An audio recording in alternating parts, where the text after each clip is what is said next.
Hello everybody, Namaste and welcome back to my YouTube channel Job and Scholar. I'm Dr. Kamika Chaudhary and I am an assistant professor in a government PG college.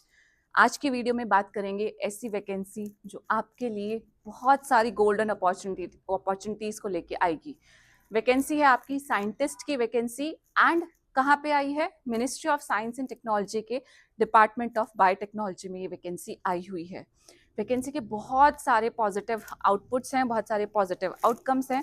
जैसे आपका मौका मिल सकता है आपको कि आप foreign में जाके काम करें, आप इंटर मिनिस्ट्रियल यानी कि जो मिनिस्ट्री के अंदर ही मीटिंग्स होती हैं, पॉलिसीज फॉर्मेशन होता है, ठीक है, उन सब चीज़ों में पार्टिसिपेट करें। साइंटिस्ट सी की वैकेंसी है तो आप लोग समझ सकते हैं कि उसकी क्या इंपॉर्टेंस होगी। लेवल 11 में आपकी सैलरी जाएगी, जो कि मैक्सिमम सैलरी जिसमें आपकी 2 लाख रुपए के आसपास तक जा सकती है। इस वैकेंसी में बहुत सारे सब्जेक्ट्स हैं जो कि एलिजिबल होंगे। वो इंजीनियरिंग एंड टेक्नोलॉजी से रिलेटेड भी सब्जेक्ट्स होंगे, साथ ही साथ में आप बायोमेडिकल से हैं। इनफैक्ट अगर आपने एमडी भी किया है तो भी आप एलिजिबल हो जाते हैं। अगर आप एग्रीकल्चर के फील्ड से हैं तब भी आप एलिजिबल हो जाएंगे। इस वैकेंसी में आप लोगों के पास एक बहुत गोल्डन अपॉर्चुनिटी है। डायरेक्ट लेवल 11 में एंट्री होगी। प्लस अच्छी बात ये है कि कोई भी एक्सपीरियंस नहीं मांगा है, नो एक्सपीरियंस लिखा हुआ है एंड आपकी क्वालिफिकेशन के according this can be your best vacancy, जहां पे आप अपना एक सिक्योर फ्यूचर प्लस एक मिनिस्ट्री में काम करने का जो सेटलमेंट होता है, जो सेटिस्फेक्शन होता है, वो पा सकते हैं।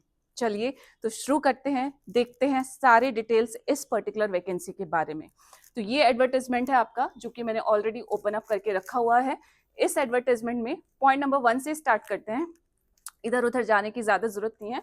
तो हम सीरियल वाइज ही चेक करेंगे कि क्या क्या रिक्वायरमेंट है। तो देख लीजिए, गवर्नमेंट ऑफ इंडिया की तरफ से ये वैकेंसी है, ministry of science and technology, department of biotechnology. Application invited है scientist C on the direct recruitment basis. इसी एडवर्टाइजमेंट में हम चेक करेंगे कि आखिर सिलेक्शन होगा कैसे, सिलेक्शन का प्रोसीजर क्या रखा गया है, ठीक है, डिटेल्ड में सिलेबस प्रेजेंट है या नहीं है, सारी चीजें। स्टार्ट डेट बोला है कि एम्प्लॉयमेंट न्यूज में जिस तारीख को आपका एडवर्टाइजमेंट आया है वहां से आपकी स्टार्ट डेट हो जाती है एंड लास्ट डेट हो जाती है आपकी क्या, 30 दिन, 1 महीना हो जाता है जब इस एम्प्लॉयमेंट न्यूज में आए हुए इस एडवर्टाइजमेंट को वो लास्ट डेट हो जाती है। तो अभी हम किस तारीख को हैं? अभी हम आज में बात करूंगी। तो आज आपकी 16 ऑफ फरवरी है। तो आप मैक्सिमम डेट, क्योंकि सिर्फ ऑनलाइन अप्लाई करना है, तो 16 ऑफ मार्च तो नहीं बट 10 मार्च या 11-12 मार्च तक आप लोग प्लीज अप्लाई कर दीजिएगा। रिमाइंडर लगा लीजिए अपने फोन में, आपको ये ध्यान रहे। फिर बाद में आप वीडियो क्या करते रहेंगे, सर्च करते रहेंगे कि कौन सी वीडियो है, कहाँ पे ये वैकेंसी थी। सो अभी इससे बेटर है कि जैसे आप देखें कि आप एलिजिबल हो जाते हैं या आप एलिजिबल हैं, तो उस केस में बस एक रिमाइंडर ही लगाना है, ठीक है, सो दैट जब भी आपके पास टाइम हो आप यहाँ पे अप्लाई कर दें। Name of the post vacancy, description क्या है, ग्रुप ए की गजेटेड पोस्ट है ये, ठीक है, साइंटिफिक। पे मैट्रिक्स पे लेवल 11 के आपका पे मैट्रिक्स है 67,700 से स्टार्ट होके 2,08,700 रुपए तक सैलरी जाएगी 7th पे कमीशन के according. Nature of post permanent post है। अच्छी बात है कि परमानेंट पोस्ट की वैकेंसीज आई हुई हैं। वैकेंसी कितनी है? There are 10 vacancies in number. ये वो वैकेंसीज हैं जो कि आपकी 100, 200 या हजारों में ये वैकेंसीज नहीं आती हैं, इतने ही अप्रोक्सीमेटली, कभी कभी तो सिर्फ 1, 2, 3 ही आती है। अभी यहाँ पे 10 वैकेंसी है। अनरिजर्व में हम देख सकते हैं 4 वैकेंसी रखी गई है। OBC non creamy layer 3 vacancy, ST category 1 and EWS के लिए भी 1 वैकेंसी यहाँ पे रखी हुई है। अब इसके बाद हम देखेंगे कि एलिजिबिलिटी की कंडीशंस क्या क्या है, किस केस में आप लोग एलिजिबल होते हैं। नेशनैलिटी, ऑब्वियसली आप लोग इंडियन होने चाहिए। एज लिमिट मैक्सिमम रखी गई है 35 years of the age, right. Next हमारे पास क्या है, अपर एज लिमिट आपकी क्या हो सकती है कि अगर आप ऑलरेडी कहीं पे किसी गवर्नमेंट के डिपार्टमेंट में काम कर रहे हैं तो उसमें +5 कर लीजिए, यानी कि 40 ईयर्स तक आपकी एज लिमिट वर्क करेगी। अब एज लिमिट यानी कि आपका जो एज कैलकुलेटर है उसके लिए आपकी डेट ऑफ बर्थ, जो भी आपकी मैट्रिकुलेशन यानी कि 10th के सर्टिफिकेट पे मेंशन है, वही आपकी डेट ऑफ बर्थ कंसीडर की जाएगी। नेक्स्ट बात करते हैं वो कौन कौन से सब्जेक्ट है जो यहाँ पे एलिजिबल होते हैं।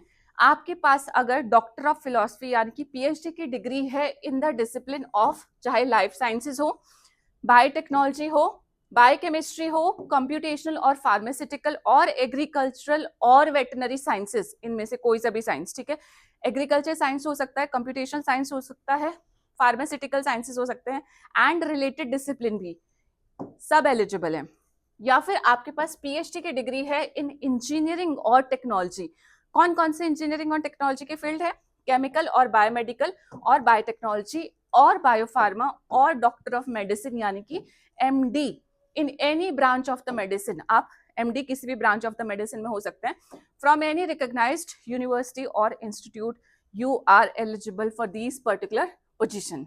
ठीक है, नेक्स्ट हमारे पास इसमें जो इंपॉर्टेंट बात है एक्सपीरियंस की, कोई भी आपका मिनिमम एक्सपीरियंस नहीं मांगा है। आपके पास बिल्कुल एक्सपीरियंस नहीं है, आपकी अभी पीएचडी खत्म हुई है, you will be eligible to apply. Duties attach to the post, कौन कौन सी ड्यूटीज आपको परफॉर्म करनी पड़ेगी? Formulate, appraise and monitor research and development programmes. जितने भी रिसर्च एंड डेवलपमेंट के प्रोग्राम्स होते हैं उन सबको अप्रेज करना, मॉनिटर करना, फॉर्मुलेट करना। Second, organise the idea generation workshops. Third, identify and promote the translational potential and commercialization prospects of the biotech products. Then facilitate evaluation, implementation and progress monitoring of all the approved R&D projects. तो ये सारे आपके बहुत सारे 9-10 तरीके के काम हैं जो लिखे हुए हैं, जो आपका जॉब स्पेसिफिकेशन है कि आपको ये सारे काम करने हैं। नेक्स्ट, लाइबिलिटी टू सर्व क्या है? Candidate appointed as a scientist shall be liability to serve. एक तो आपको इंडिया में कहीं भी पोस्टिंग मिल सकती है, उसी के साथ साथ में आपको अब्रॉड में भी भेजा जा सकता है जब भी रिक्वायरमेंट होगा। ठीक है, तो you will have the opportunity to work in India as well as in abroad. Next आपके पास क्या है कि साइंटिस्ट जिनको भी अपॉइंट किया जाएगा उन लोगों को ट्रेनिंग पे रखा जाएगा और डेपुटेशन पे भी रखा जाएगा। ठीक है, अगर आप बाहर आपको भेजा जाता है, अब्रॉड कहीं भेजा जाता है, तो उस केस में भी आपको ट्रेनिंग या कोर्सेज ऑफ इंस्ट्रक्शन प्रोवाइड किया जाएगा। नेक्स्ट, ट्रेनिंग की ड्यूरेशन कितनी होगी? पहले 6 महीने आपकी होगी ट्रेनिंग की ड्यूरेशन, और मोर उससे ज्यादा भी हो सकती है। Scientist detail for training outside India. ठीक है, और with private firms, factories in India, कहीं भी किसी के साथ भी ट्रेनिंग की जा सकती है, किसी प्राइवेट फर्म के साथ, किसी अब्रॉड ऑर्गेनाइजेशन के साथ। तो ये आप अपने आप से अच्छे से पढ़ लेंगे। डिटेल प्लान ऑफ सिलेक्शन के बारे में बात करते हैं। प्लान ऑफ सिलेक्शन में आपका क्या होगा? एक रिटन एग्जामिनेशन होगा, साथ ही साथ में आपका एक इंटरव्यू भी होगा। ठीक है, रिटन एग्जामिनेशन 2 पार्ट आएंगे, part A and part B. Part A आपका जनरल होगा, पार्ट बी आपका जो है वो सब्जेक्ट स्पेसिफिक होगा। तो यहाँ हम चेक कर लेंगे, ऑब्जेक्टिव टाइप का ही होगा।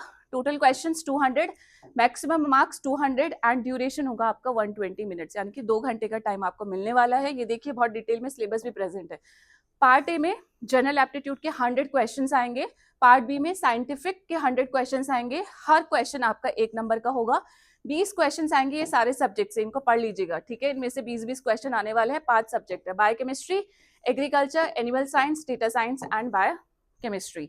तो ये तैयारी आपको करके जानी है। बाकी पार्ट ए में आपका जनरल एप्टीट्यूड होगा, जिसमें आपका general knowledge, current affairs, elementary maths, comprehension, reasoning, analytical, जो आपका नॉर्मल जनरल पेपर आता है, उसी में से आपके 100 क्वेश्चन यहाँ पे आ जाएंगे। समझे? अब इंपॉर्टेंट बात ये है कि जब इसका पेपर देने जाओगे तो याद रखना निगेटिव मार्किंग भी है, एंड 0.25 मार्क्स की निगेटिव मार्किंग नहीं है, 0.5 मार्क की आपकी निगेटिव मार्किंग है। तो निगेटिव मार्किंग बहुत ज्यादा है इसमें। नेक्स्ट हमारे पास क्या है? दूसरे स्टेज में आपका इंटरव्यू कंडक्ट कराया जाएगा, एंड इंटरव्यू भी आपका 200 मार्क्स का होगा, ये देख लीजिए। ठीक है, तो इंटरव्यू की भी इतनी इंपॉर्टेंस है जितनी आपकी रिटन एग्जामिनेशन की इंपॉर्टेंस है। 200 मार्क्स। फाइनल मेरिट लिस्ट आपकी निकल जाएगी। हाउ टू अप्लाई में आपको इस वाले लिंक पे जाना है। ये वाला लिंक आपको कहाँ मिल जाएगा? डिस्क्रिप्शन बॉक्स में भी मिल जाएगा, वहां से एक्सेस करोगे और अपना फॉर्म आप क्या कर दोगे? फिल कर दोगे। देन उसके बाद हमारे पास इसमें एप्लीकेशन फीस कितनी रखी गई है? All the candidates except female, SC, ST, PWBD and ex serviceman are required to pay non refundable fees of ₹2000। यानी कि जो जनरल कैटेगरी है, OBC कैटेगरी है, उन सबको 2000 रुपए की फीस पे करनी है। बाकी अगर आप फीमेल हैं किसी भी कैटेगरी से, देन SC, ST या PWBD या एक्स सर्विसमैन है, आपके लिए कोई फीस नहीं है। ठीक है, नेक्स्ट हमारे पास क्या आ जाता है? इसमें आपका एग्जामिनेशन सेंटर्स की बात करते हैं। ये 42 सिटीज हैं जो आपके एग्जामिनेशन सेंटर रखे गए हैं, Ahmedabad, Bengaluru, Bhopal, Bhubaneswar and so on. And उसके बाद इस एडवर्टाइजमेंट में आपके पास लास्ट में सारे फॉर्मेट दिए गए हैं। अगर आप रिजर्वेशन सीक आउट करते हैं तो आपको उन फॉर्मेट में अपना सर्टिफिकेट बनाना होगा एंड सबमिट भी करना होगा। ठीक है, तो ऑनलाइन अप्लाई करने का जो लिंक है वो लिंक आपको डिस्क्रिप्शन बॉक्स में मिल जाएगा। उसी के साथ साथ में अगर आपको और कोई क्वेश्चन है, क्वेरी है, रिलेटेड फील्ड में कोई कंफ्यूजन है, कुछ भी है, तो आप मुझे कमेंट बॉक्स में कमेंट करके पूछ सकते हैं। सो बहुत अच्छी अपॉर्चुनिटी है, नंबर ऑफ वैकेंसीज पता नहीं कम कहूँ या ठीक कहूँ, ठीक है, बिकॉज पीएचडी कैंडिडेट्स के लिए ही पोजीशन आई है। तो आप लोग अपने बारे में सोच के, अपने एक वैकेंसी के ऊपर फोकस करके कि I will be just wanting one vacancy, please prepare करें एंड अप्लाई करें, ठीक है।